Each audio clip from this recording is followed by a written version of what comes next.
आखिर क्या है ये 10% लो? देखो बहुत आसान है। 10% लो एक छोटी सी बात बोलता है कि एक ट्रॉपिक लेवल से दूसरे ट्रॉपिक लेवल पर जो एनर्जी का ट्रांसफर होगा वो कितना होगा? बस 10% होगा। एग्जांपल से समझो, जैसे मैंने आपसे कहा कि आपके पास क्या है बेटा, कोई भी कुछ भी मान लो, आप प्लांट लिखो, ग्रास लिखो, मैं कह रहा हूं आपके पास कोई भी एक चीज है ए, इसके पास कितनी एनर्जी है बेटा? मैंने आपसे कहा इसके पास 1000 जूल एनर्जी।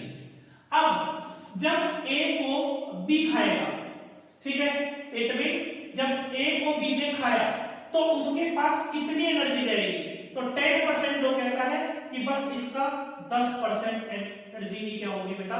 ट्रांसफर होगी। तो 10% का मतलब क्या है? 1000 का 10% निकाल लो, 10 डिवाइडेड बाय 100, 2 जीरो से सर 2 जीरो खत्म, तो इसके पास 100 जूल एनर्जी है।